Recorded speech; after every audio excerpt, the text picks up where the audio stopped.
بسم اللہ الرحمن الرحیم، السلام علیکم، میں ہوں سبی قاسمی، آپ دیکھ رہے ہیں فیس بک اور یوٹیوب۔ 23 فروری سوموار کے دن کا یہ پہلا ویلاگ ہے۔ پہلے اہم خبریں آپ کے سامنے رکھنی ہے، پھر ان کی تفصیل۔ علیمہ خان سے بیرسٹر گوہر کی ملاقات کا انکار، وجہ کیا بنی؟ خان کی عدم موجودگی میں آج سیالکوٹ میں بھی شوکت خانم ریکارڈ فنڈ ریزنگ،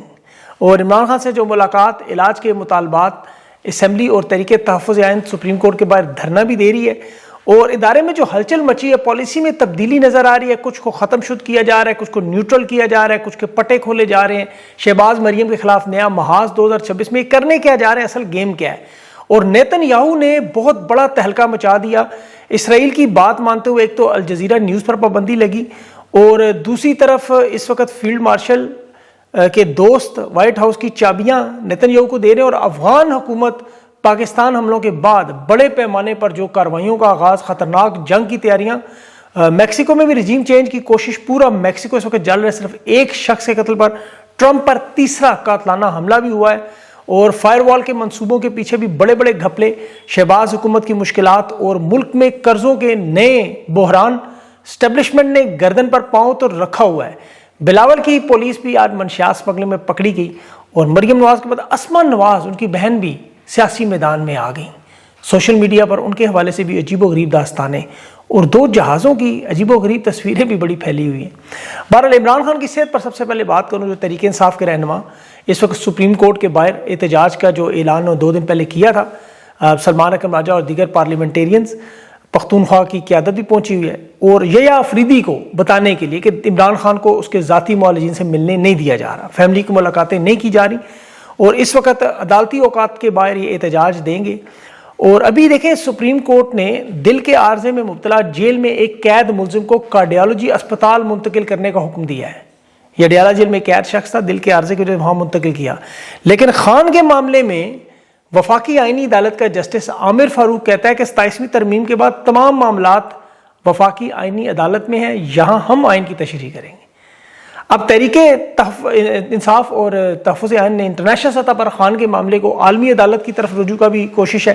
اس میں زلفی بخاری اور ان کے باقی ساتھیوں نے جیرڈ کسنر کے ذریعے، وکیل کے ذریعے، باقاعدہ اقوام متحدہ کی مداخلت کی درخواست ڈال دی۔ اسپیشل رپورٹر جس کا کام انسانی حقوق، قیدیوں کی صحت کے معاملے سے مداخلت ہے، ان سے یہ انٹرونشن کی درخواست کی گئی ہے، فیملی کے ذریعے بھی کی گئی ہے۔ اس کو عالمی سطح پر پذیرائی کی پوری کوشش جان ماری جا رہی ہے، جہاں سول سوسائٹی، وکلا، پارلیمنٹیرینز،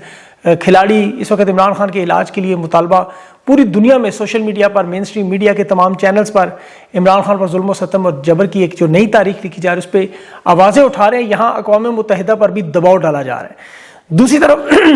معاف کیجیے گا، اسٹیبلشمنٹ کو قائل کرنے کی کوشش کہ خان کے اہل خانہ سے کل ملاقات کروائیں۔ کل یہ فیصلہ ہوگا ملاقات ہوگی یا نہیں۔ سیاسی صورتحال اس وقت دیکھیں بڑی گمبھیر اور عجیب و غریب ہے۔ نون لیگ، پیپلز پارٹی، ایم کے ایم، اسٹیبلشمنٹ، ان کے درمیان تبدیلیاں بلا شبہ آ رہی ہیں۔ خان سے بے حد بغض رکھنے والی نون لیگ خان کو ڈاکٹر مہیا کرنے اور ملاقاتوں پر اسٹیبلشمنٹ کو راضی کرنے کی کوشش کر رہی ہے۔ یہ بڑی حیرتناک بات ہے، جس پر انہیں پھر خان کی ریکارڈنگ سنائی جا رہی ہے۔ رانا صلاح اللہ، نون لیگ کے وفاقی وزیر، عمران خان کے حق میں بیانات دے رہے ہیں، اور زرداری اس وقت عمران خان کی مخالفت میں، اور ایم کیو کے دھڑے کی، زرداری کی مخالفت۔ تو قومی حکومت کے نام پر اسٹیبلشمنٹ عید کے بعد جو واردات، جو صوبے بنانا، نئی حکومت بنانا، اس میں کچھ لوگوں کو شامل کرنا، کچھ جماعتوں کو رگڑا لگانا، اب عید کے بعد یہ توقع کی جا رہی ہے کہ جہاں غزہ کا معاملہ فائنل ہوگا، اور اپریل تک اگر ایران امریکہ کا حملہ یہ اگر اس وقت تک روک گئے تو پورے خطے کی سیاست بدل جائے گی۔ مارچ اور اپریل میں بڑی تبدیلیوں کا منظرنامہ اسی لیے کہا جا رہا ہے۔ اب اس میں سب سے اہم معاملہ خیبر پختونخوا سے، کیونکہ شہباز شریف کی حکومت کی جو تبدیلیوں کا معاملہ اور 28ویں ترمیم کے بعد صوبوں کی کنٹرول ہے، یہ نون لیگ اور پیپلز پارٹی کا نیا فارمولہ تو ہے، لیکن حکومتی صفوں میں موجود خود وزراء آف دا ریکارڈ بتا رہے ہیں، مجھے بھی بتا رہے ہیں کہ پنجاب حکومت مریم نواز کے معاملے میں اور فیلڈ مارشل کے اب وہ تعلقات نہیں رہے۔ اگر ہم نے کوئی سیاسی غلطی کر دی تو تحریک انصاف اس سپیس کا بہت بڑا فائدہ اٹھا سکتی ہے، اور یہ عید کے بعد اگر بڑی تحریک سیاسی دباؤ بڑھانے میں کامیاب ہوئے تو پھر یہ سیاسی ماحول بدلے گا، ہم ہو سکتا ہے مائنس ہو جائیں۔ یہ بہت بڑی بات ہے، کیونکہ شہباز شریف اور مریم نواز کے خلاف پورا محاذ بنا ہوا ہے، اور نون لیگ کے لوگ اس میں شامل بھی ہیں۔ اب تحریک انصاف کی قیادت کے پاس اس مختصر وقت میں بہت کچھ کرنا ہے۔ یہ عدالتوں کے باہر ضرور احتجاج کریں، ہر فورم پہ احتجاج کریں، لیکن یاد رکھیں کہ عدالتیں یہ وہی ہیں۔ یہاں بھی جسٹس ہاشم کاکڑ کا ایک بیان میں نے دیکھا، ایک مقدمے میں ایک سائل کو وہ کہہ رہا تھا کہ جس نے 4 شادیاں کی کہ تم شاہ رخ خان ہو، تمہیں 4 عورتیں مل گئیں۔ اب ان ججز کے سامنے Bushra Bibi, doctor Yasmin Rashid, doctor Muharram Baloch, Imaan Mazari, فلک جاوید، صنم جاوید، یہ تمام بے گناہ کیسز ان کے سامنے ہیں۔ خان پر ظلم اور جبر ان کے سامنے ہو رہا ہے، ڈاکٹر سے ملاقات نہیں ہو رہی، اسپتال منتقل نہیں کیا جا رہا، اور یہاں جج کو شاہ رخ خان اور سلمان خان کی شکلیں نظر آ رہی ہیں۔ آپ دیکھیں کہ یہ جج جرنیل کا جو معاملہ ایسے ہی ہے جیسے جرنیلوں نے ججز کو جھکایا ہے، جیسے جسٹس منیر، قاضی انوار اللہ، قاضی فائز، جسٹس امین الدین، سرفراز ڈوگر، یہ پوری غلاظت کی ایک داستان ہے۔ کتابوں میں آپ بازار حسن ہیرا منڈی کی کتابوں میں پڑھا کرتے ہیں، یہ سب کچھ ہوتا ہوا نظر آ رہا ہے۔ اب عدالتیں جھکی ہوئی ہیں جرنیلوں کے سامنے اور جرنیل جھکے ہوئے ہیں ٹرمپ کے سامنے۔ ابھی دیکھیں وہاں سپریم کورٹ میں امریکہ میں کیسے ٹیرف کا کیس آیا، آپ کے سامنے آیا۔ اب پاکستان میں عمران خان اتنا بڑا نام کہ جس کے نام پر لاکھوں کروڑوں روپیہ لوگ دے دیتے ہیں، شوکت خانم کی فنڈنگ میں 43 کروڑ ایک دن میں اکٹھا ہوا، سیالکوٹ میں آج ایک نیا ریکارڈ لگ گیا۔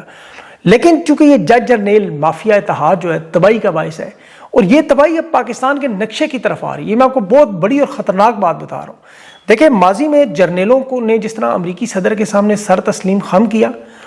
اس کے بعد جو پاکستان کی تباہی ہوئی، آپ سیاہ تاریخ اٹھائیں ضیاء الحق سے 1982 سے، مرد مومن مرد حق کہنے والا، قرآن پاک کا نسخہ جیب میں رکھ کے وہاں شراب و کباب کی محفل میں صدر ریگن کے چھنکتے ہوئے جاموں کی جھنکار میں اس کی بیوی کو ٹوسٹ کر کے مبارکباد دیتا رہا، اور پھر افغان جہاد کی جو تباہی بربادی کا سفر شروع ہوا آج بھی جاری ہو، میں آگے چل کے آپ کو بتاتا ہوں۔ دوسرا مشرف گیا جارج ڈبلیو بش کے سامنے ہاتھ باندھ کے اس کی جنگ میں پاکستانیوں کو پکڑ پکڑ کے گرفتار کر کے مار مار کے ان کے حوالے کرتا رہا، جو آج وہی کام میرے فیورٹ فیلڈ مارشل بہادر جنگجو ڈھونڈ ڈھونڈ کر خیبر پختونخوا میں پکڑ پکڑ کر دیتے ہیں ٹرمپ، اور صرف یہ اپنے ڈالروں کے لیے، ایکسٹینشنز کے لیے، مدت ملازمت، چند سال کے اقتدار کے لیے پاکستان کی تباہی و بربادی کر رہے ہیں۔ ایوب خان، یحییٰ خان، ضیاء الحق، یعنی باجوہ، فیلڈ مارشل جی آج بھی اسی طرح ہاتھ باندھے وائٹ ہاؤس کے سامنے کھڑے ہیں، جس کی آج چابی ڈونلڈ ٹرمپ نے نیتن یاہو کو دے دی ہے۔ وہ آپ نے دیکھی ہوگی چابی کا پورا معاملہ، اور اسی چابی کا سارا کھیل اب پاکستان کے لیے دیکھیں کیا ہونے جا رہا ہے۔ دیکھیں یہ جو ابھی تازہ ترین معاملہ ہوا نا افغانستان میں بمباری کا، جس میں 70 لوگوں کے مارے جانے کی اطلاع آ رہی ہیں پاکستان کی طرف سے، تو کہا جا رہا ہے جو ان کے انٹرنل سورسز ہیں، یہ حالات پاکستان میں بڑے خطرناک ہونے جا رہے ہیں۔ اس کی وجہ وہ نیتن یاہو کا بیان جس کا دوسرا پارٹ بھی آ گیا، وہ میں آپ کے سامنے رکھتا ہوں۔ دیکھیں پہلگام میں ہندوستان نے پاکستان پر دہشت گردی کا الزام لگایا، سرجیکل سٹرائک کی، مریدکے میں مدرسے پر حملہ کیا، اور الزام لگایا جی پاکستان دہشت گردی کی سپورٹ کر رہا ہے، کشمیر میں جو کچھ ہو رہا ہے پاکستان کر رہا ہے، پاک فوج کو اس کا الزام دیا، اور اس کے بعد پھر ہندوستان پاکستان کی بہت بڑی جنگ ہوئی، جس کے نتیجے میں فیلڈ مارشل بن گئے اور جنگ بند ہوگی۔ آج یہ الزام افغانستان پر لگایا جا رہا ہے، اور یہاں بہت بڑی جنگ تیار ہو چکی ہے، اور یہ میں سمجھتا ہوں امریکہ اور اسرائیل کی بہت بڑی کامیابی ہوگی۔ یہ جو افغان حکومت اس وقت تازہ ترین معاملہ کہ ان کی طرف سے ہزاروں کی تعداد میں جنگجو تیار کیے گئے پاکستان کے اندر خودکش حملوں کے لیے، پاکستان کی سرزمین، بازاروں، شہروں، مسجدوں، امام بارگاہوں کو خدا نخواستہ ٹارگٹ کرنا، یہ افغانستان کے بڑے زبردست صحافی سمیع یوسفزئی، ان کا بھی یہ تجزیہ ہے، اور اس کے علاوہ افغانستان کے جو نیوز ڈیسک پہ کام کرنے والے پاکستانی صحافیوں کا بھی یہی کہنا ہے کہ یہ پاک فوج کی طرف سے حملے کے بعد اب انٹیلیجنس ایجنسیاں بھی کہہ رہی ہیں کہ افغانستان کی طرف سے کام بہت بڑھنے جا رہا ہے، کہ وہاں سے یہ سارے خودکش آنے لگے ہیں پاکستان کی طرف۔ اور یہ ہے وہ اسرائیل کا گریٹر پلان، جو اسرائیلی وزیر اعظم نے کل جو بیان دیا نا، جس کا پارٹ 2 کیا تھا،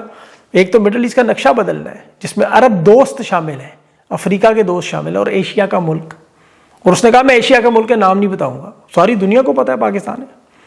یہ پوری امریکہ اسرائیل کی سازش اس نے بے نقاب کی کہ عرب دنیا میں واضح طور پر اس نے کہا سنی اور شیعہ 2 ممالک، یعنی سعودی عرب اور ایران، اس کے علاوہ تو کوئی تیسری طاقت نظر نہیں آتی۔ سعودی عرب کو قابو کرنے کے لیے عرب امارات کی پراکسی، جس میں خود عرب امارات نے تسلیم کیا ابراہم اکارڈ معاہدہ، ابراہم اکارڈ پارٹ 2، اسرائیل کے تمام دفاعی معاملات، تجارت، سیاحت، غزہ کے معاملات سے لے کے وہ واحد ملک جو اسرائیل کے لیے لابنگ کر کے مسلمان ممالک کو گھیر رہے ہیں، بحرین، انڈونیشیا، ان سب کو انہوں نے گھیرا ہے اسرائیل کے ساتھ جوڑنے کے لیے۔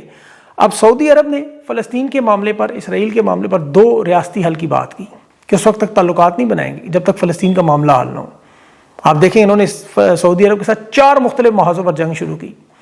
یمن میں، سوڈان میں، لیبیا میں، صومالیہ میں، چاروں محاذوں پر جہاں سعودی حکومت ان کی حمایت کر رہی تھی وہاں کی حکومت کی، وہاں متحرک گروپ شروع کیے،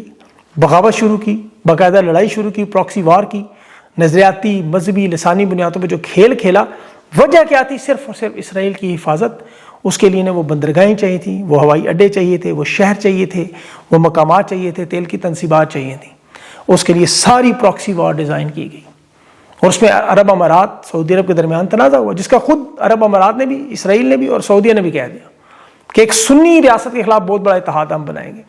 اب سعودی عرب کا دوسرا دیکھ لیں معاملہ کس طرف ہے، جہاں ان کے تعلقات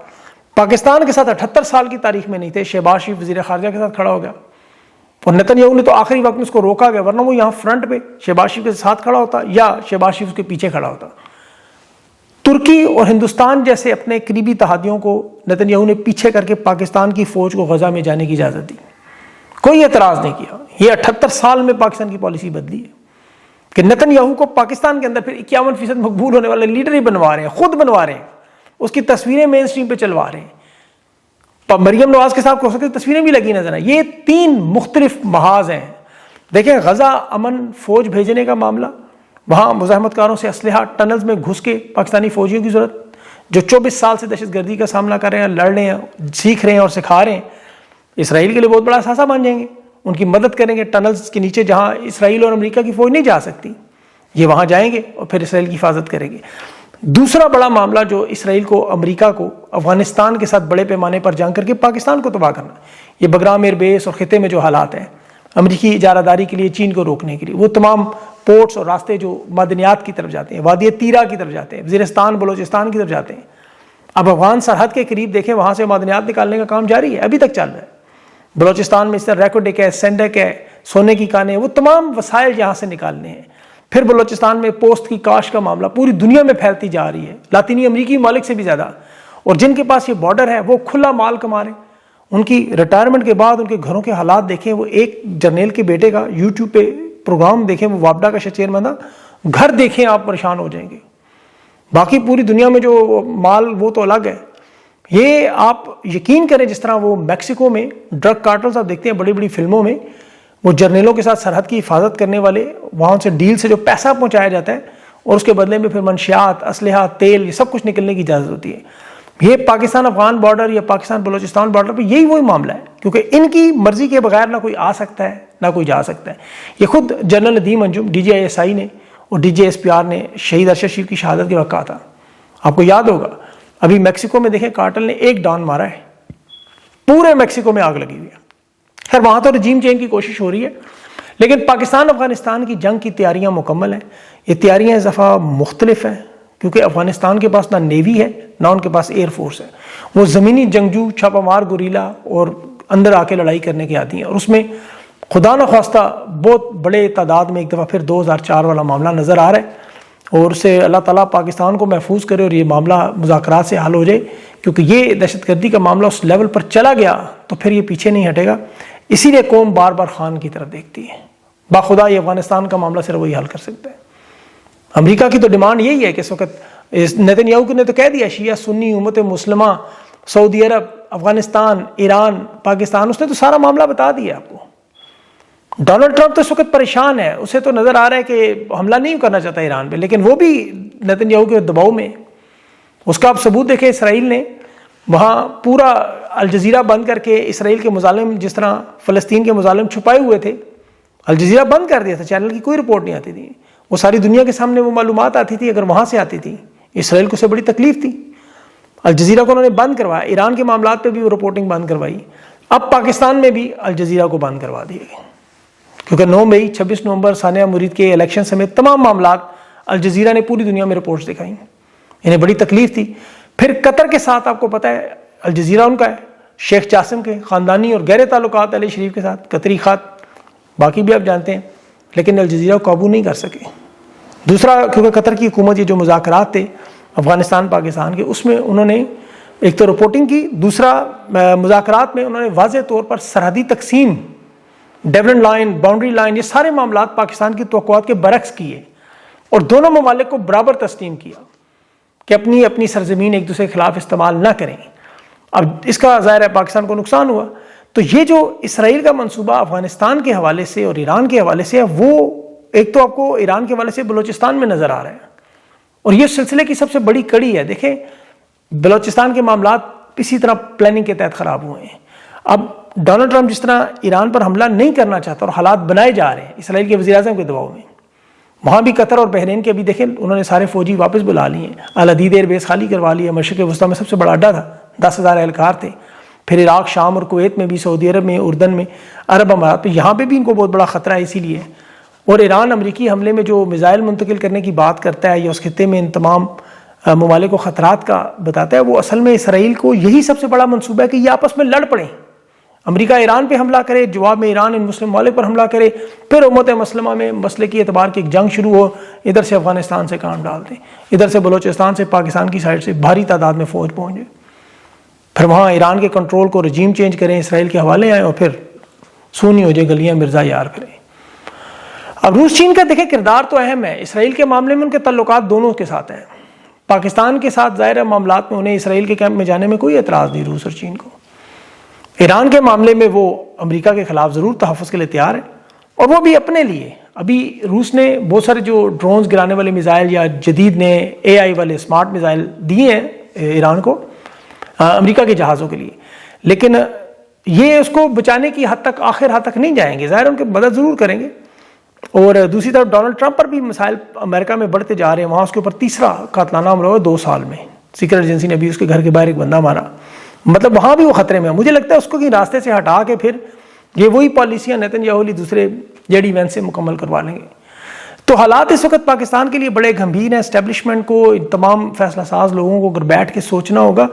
کہ یہ کیا اپنے اقتدار کے لیے، اپنے چند سال کے اقتدار کے لیے اس پورے ملک کو گھوڑے پر چڑھانے کے لیے تیار ہیں۔